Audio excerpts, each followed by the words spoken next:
Oh, yes. What's happening, everybody? Welcome to the MMA Engine YouTube channel for another episode of Balls Deep Breakdowns with me, your host, Uncle Weezy. Let me just start off by saying the internet in my house has been awful today. It has been going down for no reason for minutes at a time. This could be a complete disaster of a live stream due to my internet, but I'm going to try to force through this, try to get it done for you guys, and hopefully the internet will hold on long enough to make this a decent show for you guys. But better than the show is the fight that we are going to be talking about tonight. This one, Santiago Ponzinibbio versus Michel Pereira, a striker's delight. Two really good fighters who have been winning a lot more fights in the UFC than they've been losing. Very high-level welterweight fight. It's going to be the co-main event of this UFC Vegas 55 card. So I hope you're ready to go to this one here, man, and go from nose to toes, from north to south, from east to west. Let's find as many angles as we can on this fight before my internet goes down again, you guys. Who is hanging out in the chat here? We got my guy Mark Schillingberg in the room saying, Weezy, big night last card. Let's repeat. Oi, I had a good night too, man. Hit that greasy four-legger on the just the tip that I gave out, and also was up 3 units tracked as well. So 8 units total up for me. It was a great night. Good to see you in here, Mark. We got JSJ23 saying, glad to see this fight get the balls deep treatment. 2 of the most skilled but unpredictable fighters in the division. It's going to be a good one. It's a striker's delight. Both of these guys got a lot of power, a lot of flash. It's going to be Santiago walking down Pereira. Pereira trying to create space and trying to continue to move. Can't wait to see who pulls this one out. We got my guy Gorilla Gambles in the room saying, Weezy, what's up, baby? Let's find money. Let's find it, dude. Let's look for it and find it. Luke Betya saying this is a banger, but it's no Iron Turtle fight. That's true. That's true. But we do have the Iron Turtle going up against your boy, Eric Anders, and that is going to be a good fight, too. I've already got a bet on that fight, as a matter of fact. But this particular fight, still looking at the angles here. Going to go through the lines with you guys. We'll see what we can find in here. But, and we've got the DFS whisperers in the room saying, oi, Ponzi decision. I like Ponzinibbio in this fight myself. Prince of Mischief saying this is going to be a wild fight. I can't wait to see your breakdown, King. Can't wait to give it to you guys because it is going to be a hell of a fight, and we are going to go balls deep on it. We got Jeff K saying I'm trying to get my building to get on Google Fiber. Oh yeah, I mean I'd be loving something like that. Anything that with an actual cord, because the Wi-Fi has been really, actually at my place it's been pretty good, but just lately it's been slowing down, and then today it's just been an absolute nightmare. I missed out on my internet for like a half an hour before going live, and I was watching the tape on Pereira. I barely made it through the Fialho fight. Didn't even get to watch the Chaos Williams fight or the Nico Price fight, which I was planning to watch because my internet was down for that long. So it sucks, but what are you going to do? I got my Paloma, so if the internet does go down, I'll just sip on my Paloma and sit back. And I'll try to make sure that the internet does come back up if it does go down, and I'll stick around give it 5 minutes to get back up. But hey, it's working now, so let's go. Jay Rose saying your internet got its ass shaved. It sure did, man. It's been terrible. Lou Bet, you say, I will upgrade the Engine HQ internet for you, Weezy. Appreciate it, man.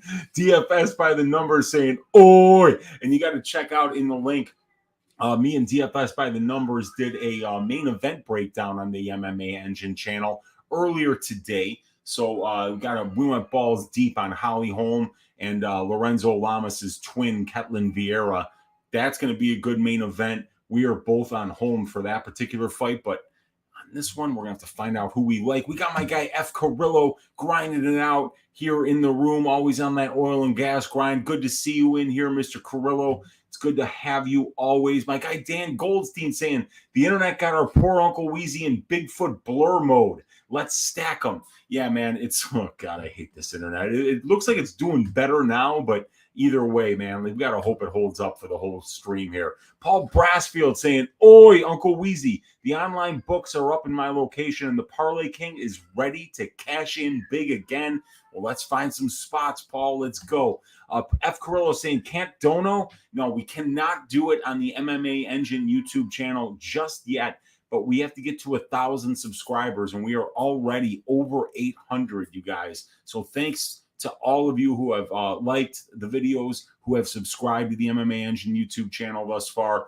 It's helping us get to monetized so we can make some money off of this particular channel. But in the meantime, all the content is completely free, and that's how it's going to be for a while. So you cannot donate, F. Carrillo, but we appreciate you being in here and supporting the channel. And Jeff K saying, Xfinity in Chicago is like a cartel. Well, I guess who I've got, my man. It is just about them. Yes. F. Carrillo saying, "Hit the like and suck." And Lou Bet you saying, "Stream looks better now, Weezy." Good. Yeah, it said that the thing was awful. It's just been awful all day. Jeff K saying, "Kitty." Yeah, she's constantly screaming. And F. Carrillo saying, "Men subscribe." And Dixon Yamami saying, "Your service provider throttling you for screaming too many handsome Verna fights." Yeah, that could be. I do stream a lot of fights over here, so maybe they've just had enough of me watching tape over here. But let's see if we can invite my guy Smooth Jimmy Apollo on the screen here, see if he's ready to break down this fight with you guys, see if we're ready to get the professional up here who's well dressed, who's smoking his cigar, and who's got his lock of the week up there. Let's go. There he is, one of the best in the business, right 52% of the time. And let's see here. We have got our stats already up on the screen, you guys. So let's do like we always do and start with the tail of the tape. We've got Michel Pereira, 7 years younger than Gente Boa, or as he is known now, the Argentine dagger, Santiago Ponzinibbio. So Pereira is going to be the bigger guy. He's going to be the taller guy. And both of these guys have a 73-inch reach. They are both orthodox fighters. Ponzinibbio fighting out of American Top Team, and for Michel Pereira, it's Scorpion Fighting Systems. The neighbor of Brazil is Argentina, as from what I hear, they love each other. But it is Ponzinibbio who did do a lot of his training in Brazil. So, but yes, he is from Argentina, while Pereira is from Brazil. So we've got two very experienced fighters here. But the crazy thing is that Pereira, in a 10-year career, has had 40 professional fights. So he was fighting a ton early in his career. Fighting almost 4 times a year is almost unheard of in this day and age. But the record recently for Michel Pereira has been a lot better lately than it was earlier in his career. And it seems like at some point, I think it was after the Tristan Connolly fight, he decided, if I just tried a little bit more and did a little less flash and a little more thinking and planning, I could actually win at this level. And he's been proving that lately. Ponzinibbio, about a 14-year career, 33 professional fights, so he's been pretty active, but he did recently have to take more than 2 years off due to having surgery and then having some kind of a staph infection. And then getting COVID twice, big time break for him. He came back, got knocked out by Li Jingliang, had a nice win over Miguel Baeza, and then had a really close fight that was a loss to Jeff Neal. So we've seen Ponzinibbio be back. He is 35 years old. He is getting towards that point where you are old for a welterweight, 36, 37 years old. But, he has looked very competitive in his last 2 fights and has shown the durability that he's known for, the volume and the conditioning and the pressure. So definitely, while Pereira has more fights, it's Ponzinibbio who has 40 more minutes in the cage, about 3.5 more years as a pro, and 7 more UFC level fights and 50 more minutes in the UFC cage. So when we look at the finish stats for these two guys, we're going to see that Ponzinibbio has a 75% finish rate, and Michel Pereira has a 63% finish rate. Pereira's finished 2 of his 5 UFC wins, and Ponzinibbio has finished 5 of his 10 UFC wins. Pereira has 1 submission, 1 knockout, while for Ponzinibbio in the UFC, it's 5 knockouts. In these guys, 16 combined losses. 2 of them have been inside the distance for Pereira, and 3 of them for Ponzinibbio. So that is 5 of 16 of their combined pro losses that have been inside the distance here. So let me see here. We've got you guys in the chat saying, Dan Goldstein saying that Holly Holm versus Ketlin Vieira fight is going to be a fight, but I think Dog the Bounty Hunter shaves Renegade's ass here, even at premenopausal stage. Yeah, I'm with you there, Dan. You know, I do think that this might be the end for Renegade. Holly Holm's just better. She's just a very, very, very smart fighter. She never makes it easy on her opponents. She always tries to fight to her opponent's weaknesses, and she's good standing. She's good in the clinch. She's good on the ground and good at keeping the fight from going to the ground when her opponent is wrestling her, and she's good at getting the fight to the ground when she's wrestling her opponent. And then she brings the conditioning to go a full 5 rounds. In this case, she will have to do that against Ketlin Vieira, but Vieira has only been 5 rounds once in the UFC, and it was a very slow-paced striking match with Miesha Tate, who didn't really try to wrestle her. So, yeah, it's going to be Holly Holm. I think she's going to get it done fairly easily, but there are ways for Ketlin Vieira to win some minutes here, and if she can push a grappling-heavy game plan for the first half of this fight, she can have a chance to win enough minutes to win the fight. So it's going to be a good fight, but I am definitely picking Holly Holm. And let's see, we've got Nick Alexander saying you were being sarcastic about Argentina and Brazil loving each other. I take it. Yes, I was. They do not care for each other very much. You know, it's kind of like the Greeks and the Albanians. They don't have a very good relationship. Eric Cote saying, I appreciate the free content, Weezy. Hey, I appreciate you guys hanging out to enjoy the free content, because otherwise I'd be talking to myself. So thank you for hanging out, Eric. We got Mark Schillingberg saying, damn, missed the beginning. Watching Strange Evidence with my son. Headed back to the start. Thanks, Weezy. Yeah, you got it, Mark. You know, I hope it's not too blurry at the start. We got Jeremiah Nicola saying, Weezy. What's up, Jeremiah? And we got Chris saying, let's go, Weezy. What's up, Chris? And so we've got, now we're going to get to these striking stats for these two gentlemen here. And we see some good ratios for both of these guys, but there's a couple of things that set these guys apart. We've got Ponzinibbio landing 4.79 significant strikes a minute and absorbing 4.51, but he's throwing almost 12 significant strike attempts per minute, and so are his opponents. We've got a 40.75% striking accuracy. He's landing a knockdown, is Ponzinibbio, on 1.28% of the significant strikes that he's landing. So he's showing a lot of power, you guys. And 0.92 knockdowns per 15 minutes is a very good number for the welterweight division. He's showing almost 62% striking defense. He has been knocked down 3 times in his, how many UFC fights? 14 UFC fights. And that is coming out to 0.31 knockdowns per 15 minutes. So he's got 3 knockdowns for every 1 that he's absorbed at the UFC level.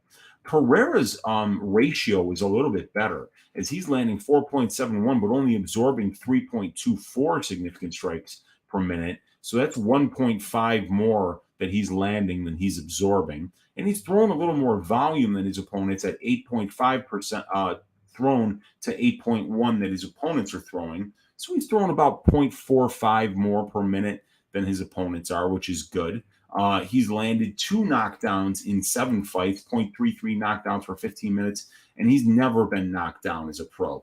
So Ponzinibbio throws a lot of low leg kicks, and then he definitely does his work pressuring going forward. His jab is his best strike, and when he's mixing the jab with the low leg kicks, it sets up everything else that he does. And when the jab starts landing, that's usually when the straight right comes behind it. And it's the straight right that's knocking people out and knocking people down. So Ponzinibbio kind of has the striking process that he brings to the cage already is exactly the kind that you'd want to see against an opponent like Pereira, who's very long, who moves laterally very well, and maintains distance with his kicks very well. Teep kicks to the stomach, side kicks, oblique kicks to the legs, low leg kicks, high, and then he'll do a lot of high kicks, but also jump knees and a lot of just a lot of very acrobatic, almost capoeira-esque techniques. But he's very flashy. But because he's that flashy and because he throws so many high amplitude strikes, he's not as high volume as Santiago Ponzinibbio is. So it's going to be Pereira moving laterally, moving constantly, and probably skirting along the outside of the cage, while it's Santiago going to be walking him down, trying to land low leg kicks to limit Pereira's more mobility. And then once he does that and gets him backed up against the cage, that's when he's going to enter into boxing range, try to land that jab, and then throw the big right behind the jab. So Ponzinibbio has a good style to deal with somebody who strikes like Pereira does. And I think that as long as Ponzinibbio can bring the gas tank to pressure and walk down Pereira for the full 3 rounds, he can make Pereira uncomfortable enough on the feet to win more minutes there than he loses.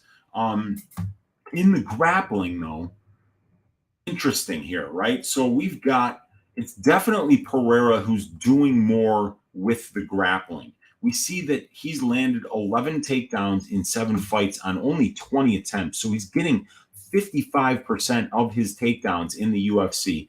And about 80% of his fights are taking place at striking range. So only about 20% of his fights taking place in control time positions. And the control time positions are split 50-50 each way. That's a little bit concerning in my opinion, because Pereira's done such a good job out takedowning his opponents, as he's landed 11 takedowns and he's getting takedowns at a 55% clip. And Pereira has shown 100% takedown defense, successfully defending all 14 takedown attempts against him. So while he's out takedowning his opponents 11-0, he's actually being out controlled in control time positions by his opponents 10.68% to 10%. So he's giving up some control time on the ground and on the fence. And when he's getting takedowns, he hasn't been particularly good about keeping his opponent there and being able to win multiple minutes there. Ponzinibbio has a lot less commitment to the wrestling. We've got only 0.51 takedowns completed per 15 minutes, and he has never attempted a submission in the UFC. Ponzinibbio has only attempted 15 takedowns in 14 fights, and he's gotten 5 of them. So decent, 33% takedown percentage isn't horrible, but he's only gotten 5% control time, but he's only yielded 7% control time. So 88% of Santiago Ponzinibbio's fights are taking place at striking range. That's where he wants to keep the fight. He's really only attempted takedowns in a few different fights. For I'd say about 75% of Santiago's fights, he's attempted 0 takedowns and is absolutely happy to just keep the fight standing or defend the opponent's takedowns when they do come. So I do think that it's whoever wins the striking exchanges is going to be winning this fight. And I think that it'll be close on the feet.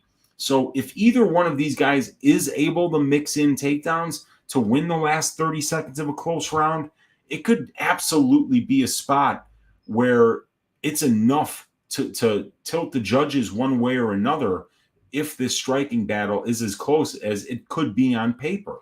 So one thing that I wanted to draw your attention to here is Michel Pereira here. So here's the career stats for Pereira. And we see in all these fights here, not a lot of control time positions. He gave up 343 seconds to Connolly, got 183. So that particular fight, was about 60% in control time positions. This one, barely at all. This one, less than 10%. This one, less than 10%. This one, about 12 or 13% in control time positions. The Price fight, about a third of the time in control time positions, and the Fialho fight, less than 10%. So He's kind of 1-1 in fights where both fighters have 100 seconds or more of control time. And the Connolly fight, he gassed himself out dancing and breakdancing before the fight started. He thought he was going to cruise there. But the interesting thing is here, his debut against Danny Roberts, he gets a knockout in 107 seconds. Every other fight, you guys, he's gotten a takedown. 2 of 5 here. 2 of 2 here. 1 of 1, 2 of 2, 3 of 6, and 1 of 4. So he's gotten 2, 2, 1, 2, 3, and 1. He's averaging basically 2 takedowns a fight for the last 6 fights. But on those 11 takedowns, he's gotten, I would say, about 283.40, another 130 makes 470, about 500 seconds of control time on those 11 takedowns. So maybe less than a minute of control time, and there's going to be some cage control time in there, so it'll be a little bit less than that. So he's doing a good job of doing what I just said he might need to do in order to win a close decision in this fight, and that's get a takedown at the end of a close round to sway it his way. In the Fialho fight, he got a takedown late at the end of the first round. In the Chaos Williams fight, he got 2 takedowns at the end, one at the end of the second, one at the end of the third. Most likely that's what won him the fight. So he's going to be able to continue doing this. And we don't see his opponents committing to the wrestling a lot. But in both of these fights here, this one here he had 6 takedown attempts against, and in this one here he had 6 takedown attempts against. And funny enough, those are the 2 fights that he lost. But one of them is a loss to Diego Sanchez, and he was kicking the shit out of Diego the entire fight. And he lost that fight because of an illegal knee. And Diego, while he easily could have continued for the last 2 minutes, did a very smart thing and said, I can't continue. And he was credited with a win for that. So he is in the fights that he's winning. I think it's very important to note that Michel Pereira, in the fights that he is 1, 2, 3, 4, 5, and 0, has only had 2 takedowns attempted against him. So maybe it might be a good idea for Santiago to mix in a takedown attempt here or there. And he has done that a couple of times recently. We've seen Ponzinibbio in these last few fights. This is the Neal fight. This is the Baeza fight. This is the Li Jingliang fight. This is the Magny fight. And then before that, he was 3 for 3 on takedowns against Mike Perry back in 2017 when Perry hadn't really sharpened up the grappling side of his game and was a lot more dangerous on the feet than he is on the ground. So if we know even back in 2017 that Santiago was willing to go to the wrestling in a situation where he felt like he had an advantage, it's still not something we see a lot from him. And against a guy in Pereira who has shown 100% takedown defense, we might not see Ponzinibbio decide that he needs to go for the wrestling, especially if the pressure, the jab, and the low leg kicks are landing enough that he feels he can really wear Pereira down as the fight goes on.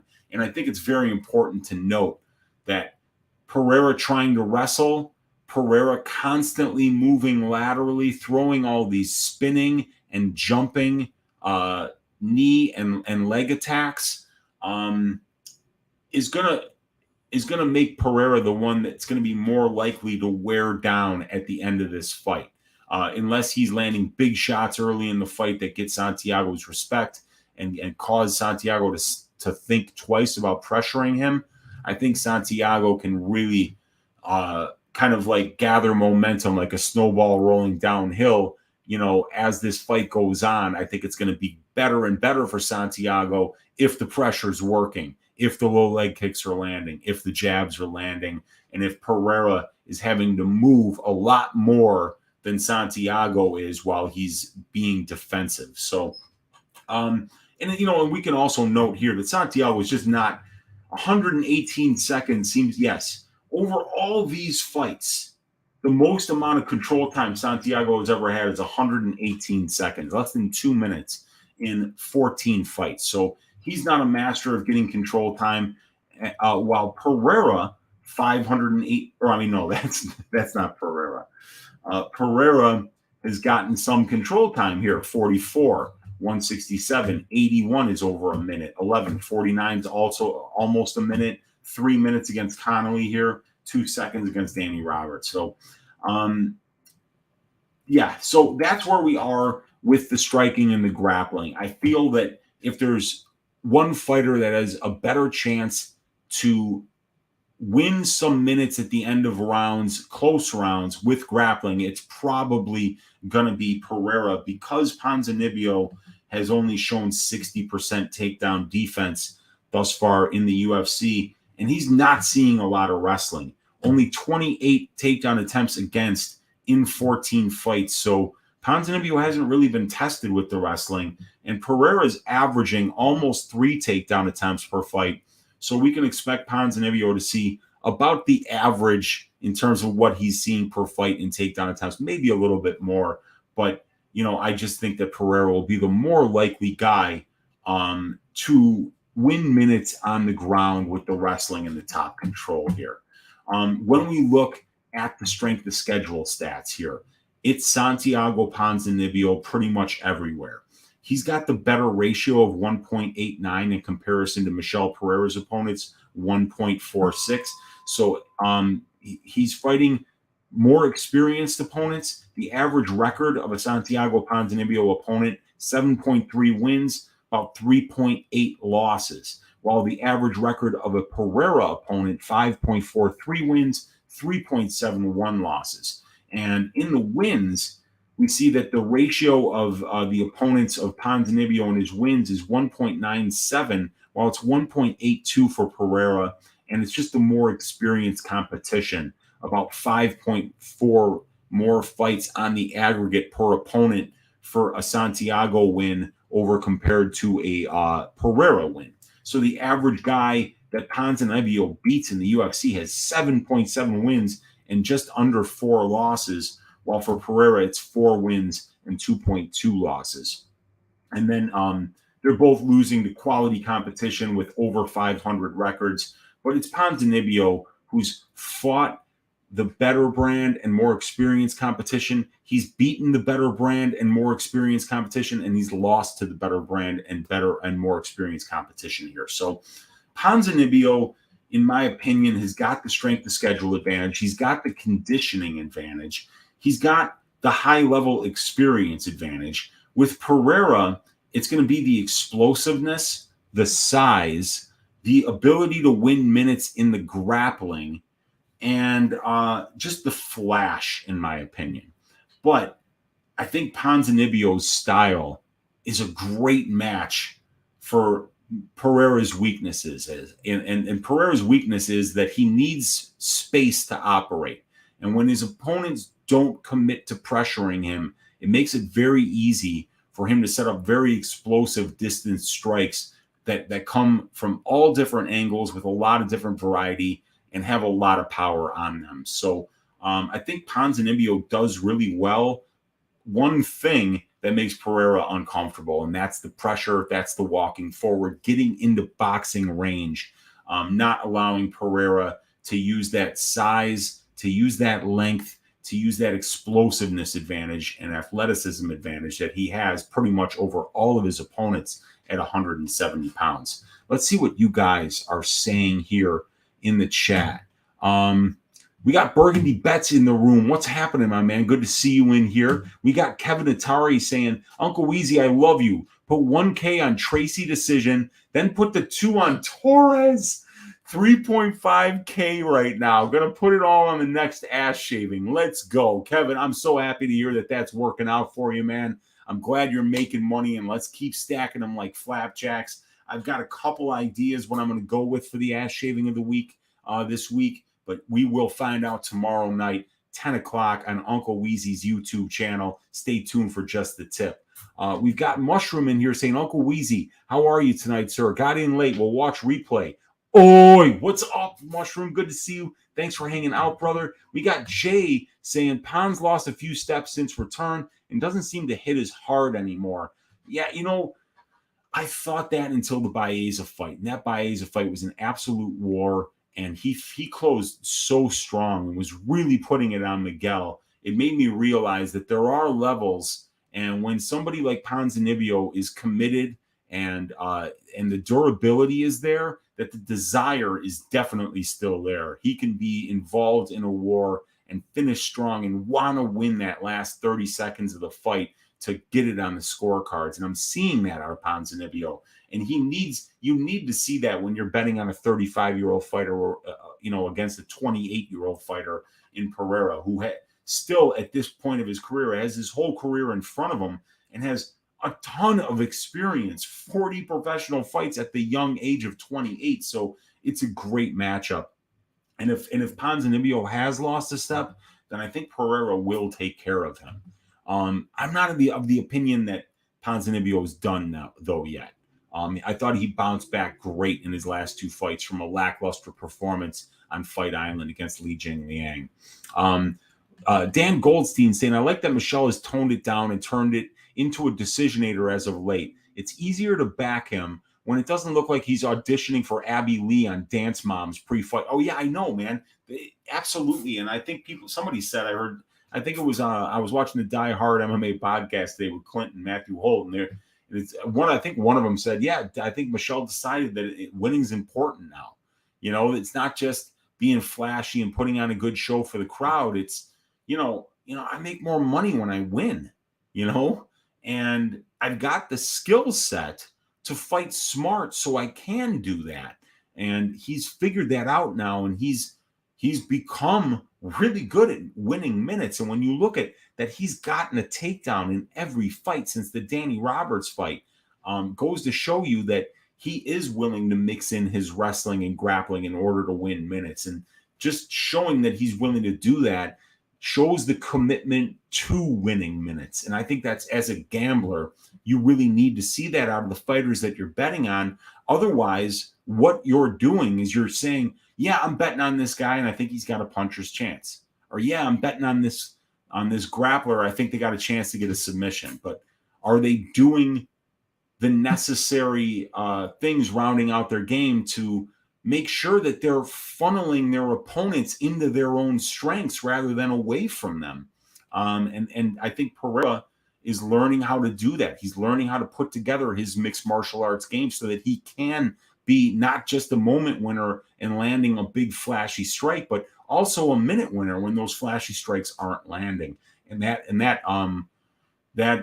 evolving that he's doing before our eyes right now is making him a much better archetype of fighter to bet on. Papa Chuck saying, any chance for a draw here? I think this fight goes to decision. So yeah, there's always a chance for a draw because it's always the unpredictable things that happen. It's the point deductions or a 10-8 round or, just sometimes just, bad judging, whatever it is, draws sometimes take a fight that, doesn't have that ordinary script to it where, it's fighter A 1 and 2, and then he eases through round 3 and it's 29-28. So yeah, there's a chance for it. Any chance it goes to decision, if there's a foul or a 10-8 round or just bad judging, is a chance for a draw. So there is. Mushroom saying, no better way to spend a Monday night, Tuesday morning. Pereira, 3rd round decision. I like that as well. The 3rd decision, I think, is a good spot for this fight. Dan Goldstein agreeing with Mushroom. Papa Chuck, love the draw, he's saying. And we've got at Mushroom Me Too. How do you make the name orange in chat? Yeah, I don't know either, actually. Kevin Atari saying, love, much love right back at you, Kevin. I hope you keep cashing those ass shavings, brother. Papa Chuck saying, I figured it out. Nice. Thomas Howard saying, oh, what's up, Thomas? Prince of Mischief saying, when Michael is focused, he is in the zone and is focused. At that point, he fights for your money. You agree? Oh, absolutely. No doubt about it, man. Worth it saying, Santiago at plus money doesn't seem like a bad option. Probably way more value in Eric Anders money line, right, Weezy? Thanks for your videos.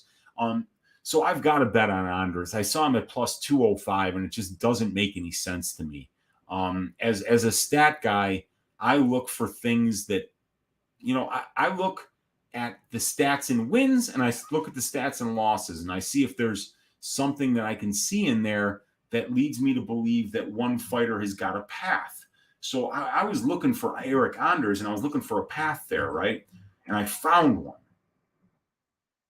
Jun Young Park has 3 wins and 2 losses. He lost the Gregory Rodriguez fight. He lost the Anthony Hernandez fight. In the blue rows, here's the control time for Jun Young Park. Here's the control time against Jun Young Park. In the 2 fights that he's been out-controlled by his opponents, he's not only lost, he's gotten finished.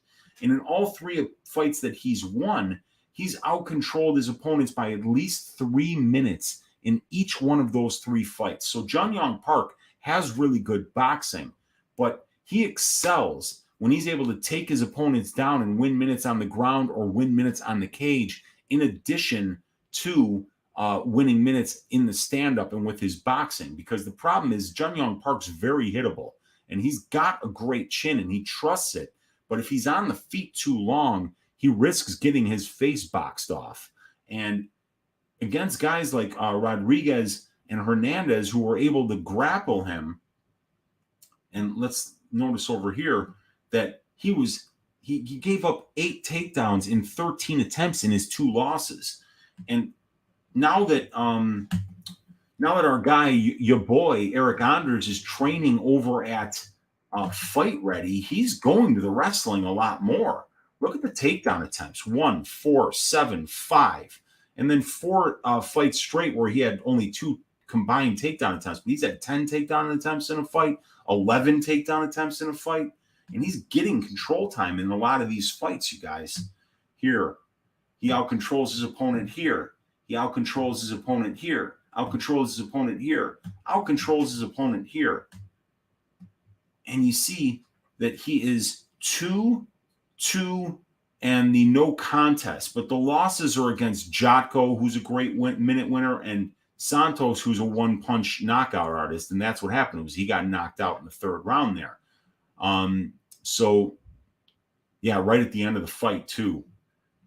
I'm just saying, I think he's got a chance here. He's got a path, and the path is to wrestle the much smaller Jun Young Park, and Anders has that strength advantage, the size advantage, the athleticism advantage, and he's a really good cage wrestler, and that part of his game is getting a lot better. So I think at plus 205, it's an easy bet to make. I got a half unit on it. I think he's around plus 190 right now. But yeah, I got a bet on your boy, and I think it's got a good chance to cash. I think that line doesn't make any sense. Dan Goldstein saying Michel can win this fight with 1 spinny shit and 1 takedown per fight in 2 rounds potentially. I have no doubt old man Ponzi could look to send him into the upside down late, but I'm liking youth here. And there's nothing wrong with liking youth. Over the long term and the long haul, it's the young guys who are winning per round. Yep. And Papa Chuck saying, Weezy, ever had a chocolate shake at the Wiener Circle? Oh, God. If you guys see, that's an inside joke to Chicago people, but I have never personally had one, but a couple people in front of me have gotten them before, and it's not exactly something that you can forget. I'll just leave it at that, Papa Chuck. What's good, man? It's good to see you here. And we've got Dan Goldstein saying, that being said, the youth angle and Rakic wounded deer knee made my theory on youth look like a used Trojan. Yeah, right? Yeah, I had a bet on Rakic. I would have been up over 5 units tracked if Rakic didn't blow out his knee, or, if he would have won the decision, but either way. Prince of Mischief saying, fun fact, Anders recently had a leg injury, chainsaw to the foot. Not so much damage, but still worth noting. Yikes. That's not good. That is not good. But, I'm sure if he's getting cleared to fight, he'll be all right to go the full 3 rounds with the Iron Turtle. But, yeah, you guys, I'm picking Santiago to win this fight by decision. Let's look at the lines here. So we see that Santiago is at plus 104. And we've got Michel Pereira sitting at minus 124. The fight doesn't go to decision here, is plus 120 on Bet Online. We've got Pereira by knockout plus 300, Ponzinibbio by knockout plus 450, Pereira by submission plus 1,000, Ponzinibbio by submission plus 1,800, Ponzinibbio ITD plus 350, Pereira ITD plus 250, Pereira by decision as good as plus 200 out there, and Ponzinibbio by decision right now on Caesars is sitting at plus 250. On Bet Online, plus 255. Dude, Pereira, you guys, has only been finished twice in his 11 losses. Once by knockout, once by submission, and he's never been finished in the UFC. It was a long time ago. I think Dushko Todorovic is one of the guys that's finished Michel Pereira, and that was up at 185. Pereira's very durable, but Santiago hits very hard, and he has a tendency to drag people into wars. But Pereira uses his footwork and his athleticism and his movement really well to avoid those kind of fights. So I think fight goes to decision is pretty good here. I think if you like either fighter, to get a better line on them, I think you can bet them by decision, get them by what I think is going to be their best win condition. So for fight doesn't go to decision at plus 120, and fight goes to decision at minus 150. Here is your prop template, ladies and gentlemen. Let's zoom in 150% here. So 43 of 73 combined fights for Pereira and Ponzinibbio as pros have finished inside the distance. That's 58.9%. That's 10% better than the divisional finish rate, which is 48.43%. You see that right here. That's 308 out of 636 welterweight fights have finished inside the distance in the UFC since 2013. So we know that that's 13% better than the implied probability of the line as it stands right now, which is 45.45%. So the line at plus 120 is saying we have a 45.45% chance, and right now, if we look at the UFC experience for both of these guys, there's 21 combined fights, and they have finished 43% of the time. So that's 5.6% worse than the divisional finish rate in 3-round fights and 2.6% worse than the implied probability of the line. So in my opinion right now, plus 120 and minus 150, we're not going to find any value versus the divisional finish rate or versus the implied probability of the line when we compare the inside the distance rates of these two fighters and the decision rates. So if we look at the fight goes to decision, we kind of see the same thing here. 57% of their fights have went to decision combined at the UFC level. That's 5.6% better than the divisional decision rate of about 51%. And we're overpaying on the fight goes line by about 2.9%. And you see we're overpaying here on the fight doesn't go line by about 2.6%. So when we're overpaying on both lines, it tells us that this line is priced perfectly. So we see the lines are pricing 60% chance that this fight goes. So 6 out of 10 go. So if you like the Ponzinibbio side, maybe you try to find that Ponzinibbio by decision up around plus 250. And if you like the Pereira side, maybe you do the Pereira round 3 decision or just, Pereira by decision. Neither one of these guys are getting finished much at the UFC level. For Ponzinibbio, it's 2 of 4 losses, and for Pereira, it's 0 of 2.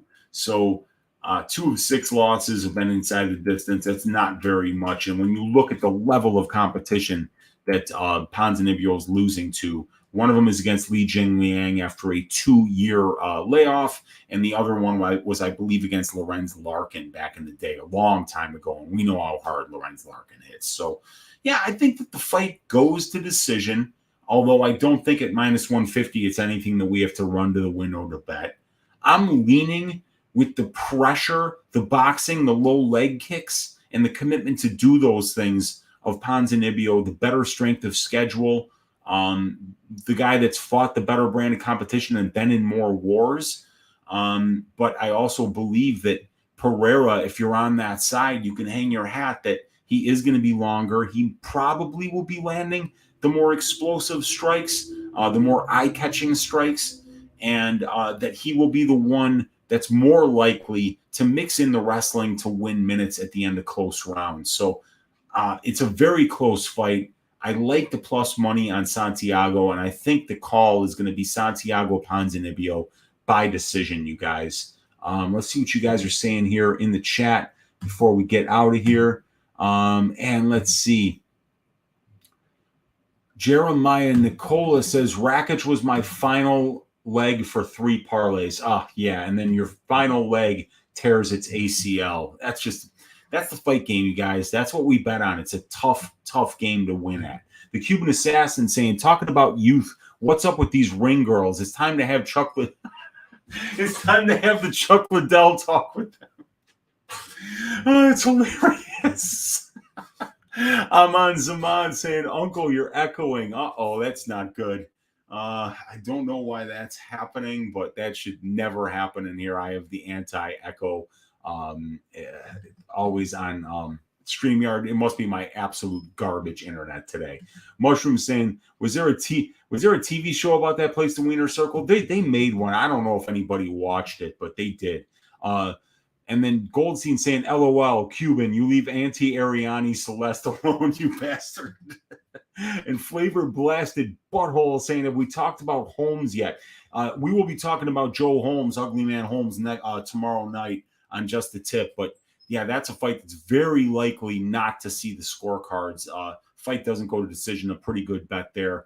And I'm not really much of a fan of Amedovski, but I don't know how good Holmes is. So I probably won't be picking a side. I'll be picking violence, but I'll be leaning Holmes just because I think he's probably better than Amedovski. And we got DFS by the numbers saying, dang, that's juicy. Yeah, and we've got Local Man Shakes Fist saying Dushko didn't even really finish him. Yeah, it was close, right? And I think he was saying that that was a quick stoppage. And over 2.5, and the fight goes to decision, both playable in parlays. I wouldn't parlay either of those, Mushroom. They're too well priced. Yeah, man, these lines are pretty well priced. I wouldn't do it if I were you. I wouldn't parlay them. DFS by the numbers, what's up? And DFS by the numbers saying what's up to Mushroom. Dan Goldstein saying Brady in the house. You're damn right he is. One of the stars of the MMA Engine channel. Of course, he's in here supporting. Paul Pierce saying Pereira by finished scorecards, no action wouldn't be bad since he's so durable. That's not a bad look, but I don't think he's been hit as hard by anybody that Santiago will hit him, except for maybe Chaos Williams. He's definitely been in there with some tough guys, though. Thomas Howard saying, anyone got Eagle FC lines yet? Not that I have seen yet. Papa Chuck saying, at Mushroom, the next Chicago UFC card, Weezy and I will take you to the Wiener Circle and get you a tasty chocolate shake. The best time to do it is at 3 o'clock in the morning. But, man, that chocolate shake, it's not great, you guys. It's not great, and it's not what you think it is either. Dash Files saying, learning LFG. Thanks Weezy and chat. Smash the bookies this weekend. Let's go. Best of luck to you too, brother. Local Man Shakes Fist saying, Pereira, scorecards, no action is much worse than it should be because it's built around the bet online inside the distance prices, which tilt in the opposite direction that you want. Yeah, I hear you, man. And we've got Jeremiah saying, the Weezy wisdom was great. As always, have a good night, man. Appreciate you. Thanks for hanging out. Rojuan Yi saying, Eric over 1.5, E-R-I-C-K. Which Eric? You talking about Eric Gonzalez? Eric Gonzalez? Eric. Morales Medic. Martinez over 1.5. Yeah, probably the Martinez over 1.5 happens. Cheaty money line. Michel. Parlay is good. I wouldn't parlay Michel because I think it's like a coin flip fight. But if you're very confident about him, go ahead. The Cheaty money line I do like. The over 1.5 I like, but I don't know what you're talking about with Eric over 1.5. Dan Goldstein saying, thanks a lot, Weezy. Great looks. Boozy didn't approve once of the Ponzi pick, so I feel safe. Yeah, we have not heard from him, so maybe he's not liking them today. Montero saying, trust me, End on a high note from sharing the Uncle's song from South Park. That would be a great one. And fire show, Weezy. Yeah, I appreciate you, Tristan. Oh, Eric Anders. Okay, yeah. And the Eric Anders over 1.5. Yeah, I like that. I like that. I think that's a good one. Let's see. Matt saying, did the Greasy Parlay hit last weekend? Yes, it did. All 4 legs hit plus 987. We hit it, man. We hit it. And they are very hard to hit. And there were 3 legs that were very close and very greasy, but we got it. So let's count our chickens. Let's count our money. Count ourselves lucky and see if I can find you another 4-legger. And I'm going to give you another one tomorrow night on Just the Tip. Thanks for the in-depth stats and knowledge. Killing it as usual. See you tomorrow on Just the Tip. Appreciate you, man.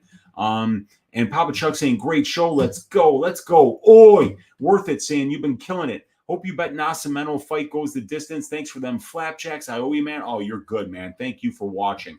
Prince of Mischief saying, thanks for the insights. See you tomorrow. Thomas Howard saying, thanks, Weezy. Catch you tomorrow. Paul Pierce saying, have a good night, Weezy. I got to get some rest, but appreciate the show. Appreciate each and every one of you guys. God bless each and every one of you. Leave a thumbs up on your way out. And if you have not yet subscribed to the MMA Engine YouTube channel, please do that. We got a lot more great content coming your way Thursday with DFS by the numbers and myself, 7:15 Central Time. Probability. Be there or be square. That is the best new show going out there on YouTube right now, and it is making us the sharpest over-under and fight goes and fight doesn't go to decision bettors that there are in the market. This prop template is absolutely fantastic.